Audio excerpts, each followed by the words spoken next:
Absolutely. Do you have I know there's no like formula as we talk about like machines, but like, is there a certain way you approach clients from like a kind of beginning to ongoing? Like, do you start with something like food? Well, like, is there a certain approach that kind of Yeah. is fitting, I So guess? it always depends on what the goals are. Okay.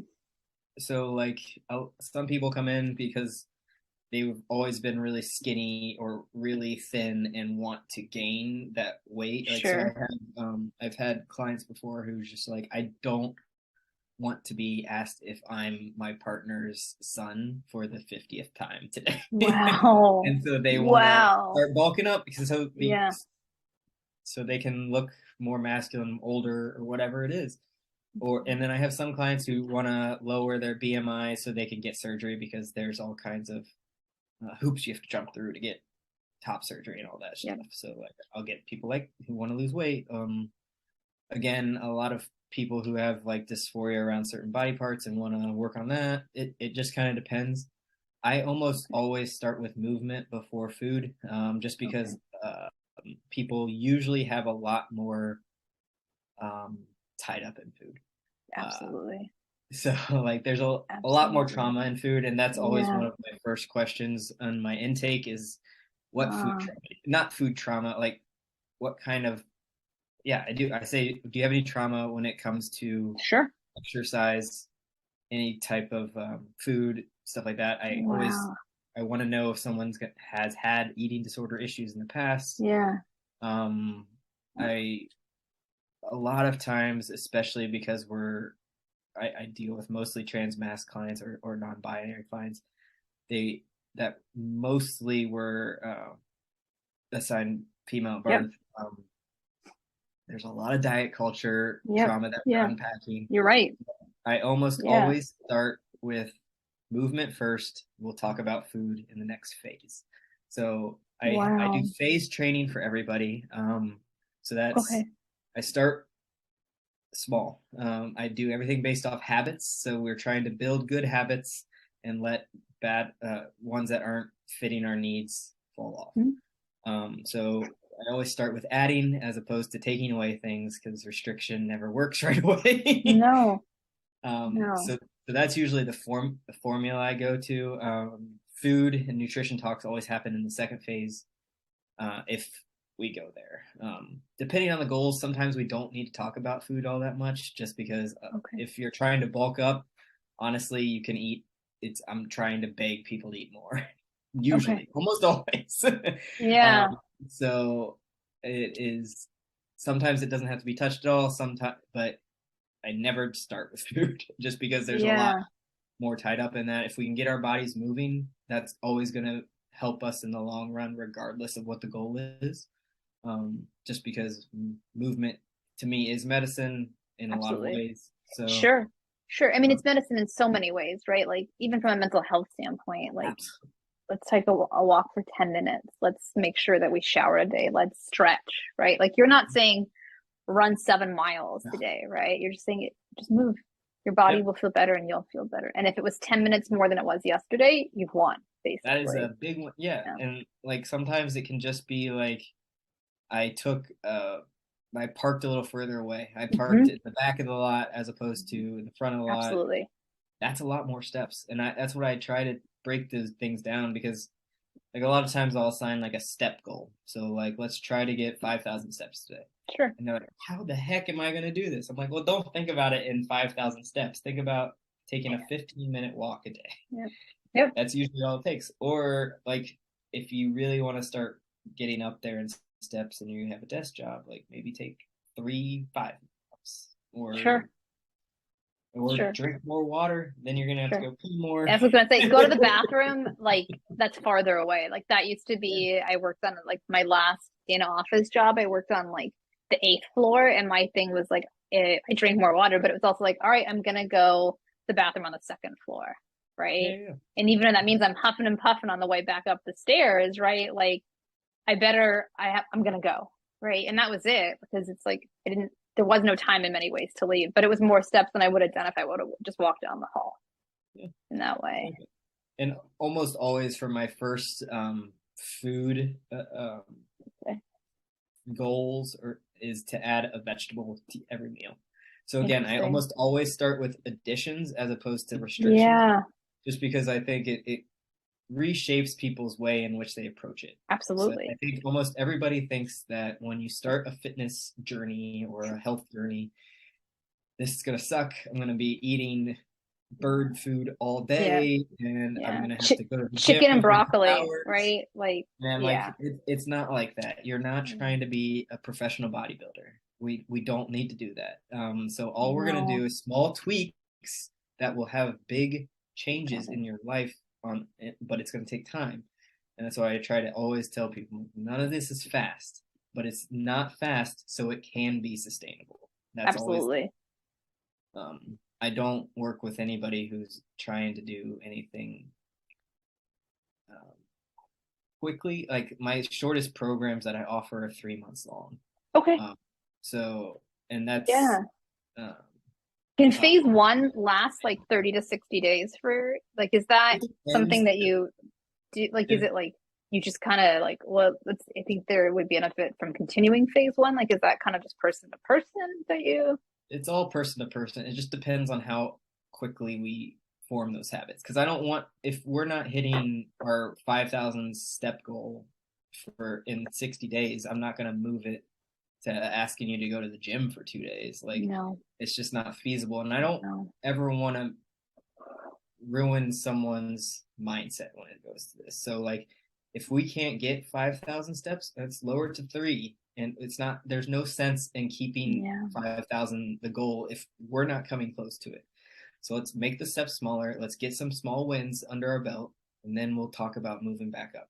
And I think that's instead of like making more trauma for someone or making you feel like you're failing at something, I would rather make the goals smaller, take a little bit longer. There's no sense like that's why I can't ever tell someone when we're gonna move up to the next phase because it just depends. It depends on how it goes. It depends on like some people have like shit come up during training. Yeah. Like this is not gonna be the only thing that's important in your life.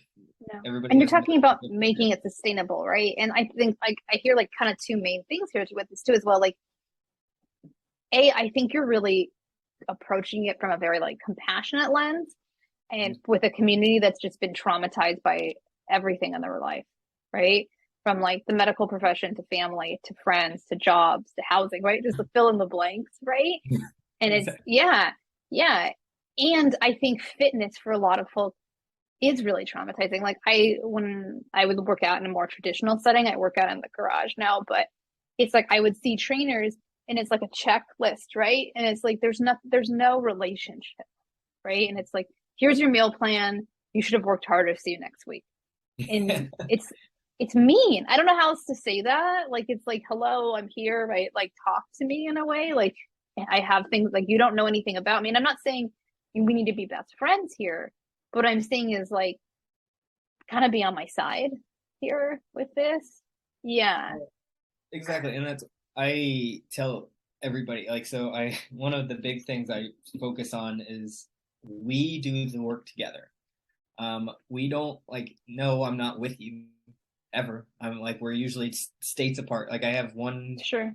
client who's in Australia. Like I probably Wow. never gonna meet them in person, human form. But like I always say, well, we're a team.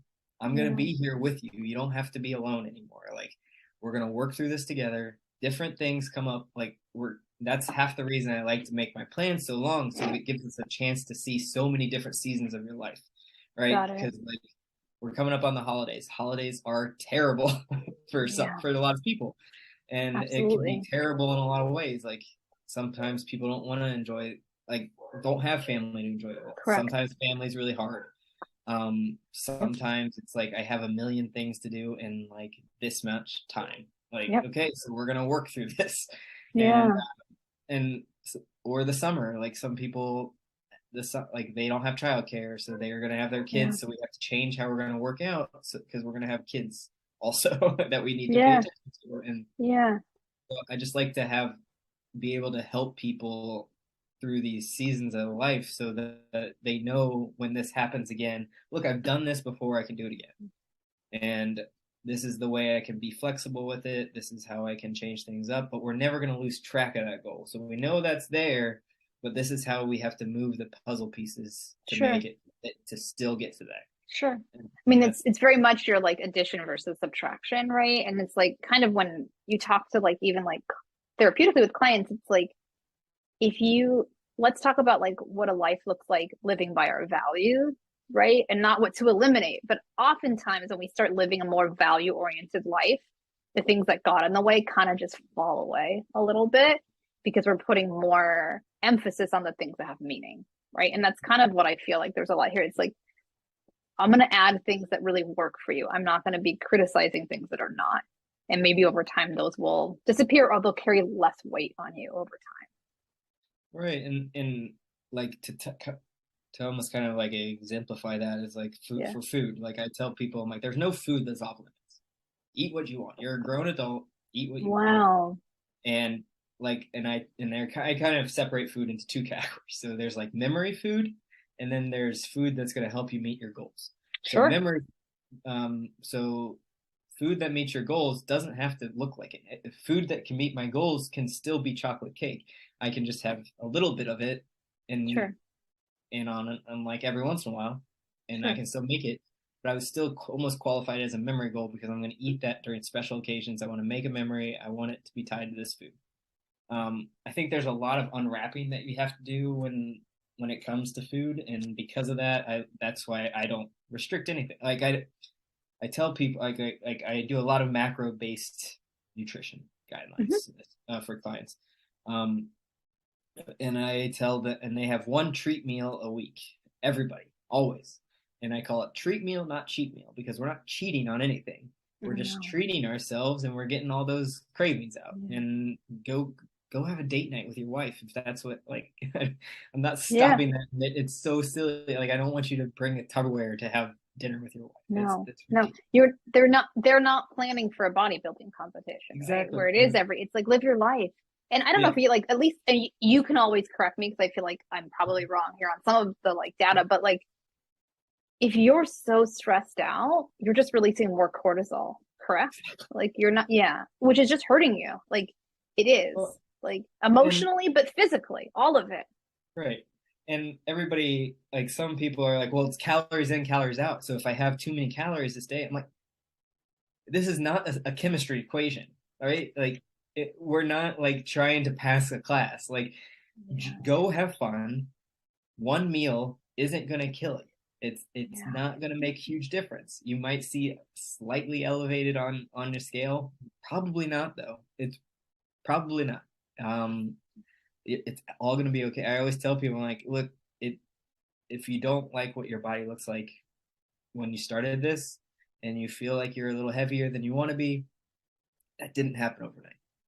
It was because there was it was a constant, like, right? You were over your calories for weeks, right? Sure. And that's when pounds start adding. But one meal a week is not going to do that to you. No. All that progress, like I tell people, I'm like, if you see how long it's taking you to get the pounds off, it's going to take that long doing the opposite to get those back on. Like it's one meal every once in a while is the same. Like right now, I'm dealing with a lot of clients with their anxiety on Thanksgiving. Everybody's very panicked about Thanksgiving, which I understand. I get, especially if it's new to you. It can be scary. It's like I've worked so hard for so many months. Like I don't want to like just lose it. I'm like, especially because you're concerned with this, I can tell you right now, you're going to be fine. Like, you have the right mindset. You know, like I want you to go make memories with your family. I do not want you to log into the app. Like, just let it go for one day. Have your holiday, enjoy it with your family, make those memories, connect. And those are important. Those are going to feed your soul. Those are going to like keep you propelled. We'll get back to work next week. It's fine. That's what I always do. I mean, I kind of meant when I said like I can only imagine how reparative that is for clients that are already marginalized by society and then often have challenging relationships with food. right, as being assigned female at birth. Like that, you kind of think that's like a wide range of your clients as well. That you're being like, one day is not the end of the world. Enjoy it. Please don't text. Like, have a good time.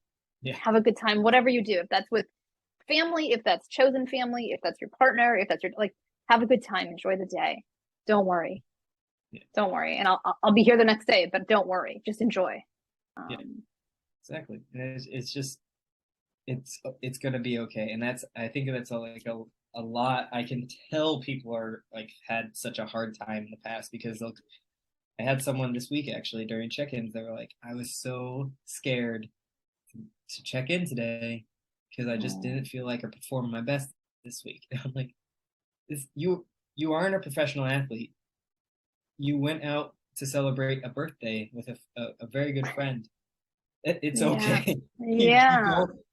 You don't need to be scared. It's because even doing not perfect, like doing 80 as opposed to 100% or 90%, you still did 80 good. Yeah. Like you're okay. Like I tell people, I'm like, all you want, and so I'm a big fan of James Clear. All you want is more votes in the yes as opposed to the no. That's all we want is a majority. We don't need it to be 90%. We don't need it to be a super majority. This isn't politics. We just need a simple majority of your days to be on track, and you're still going to make progress.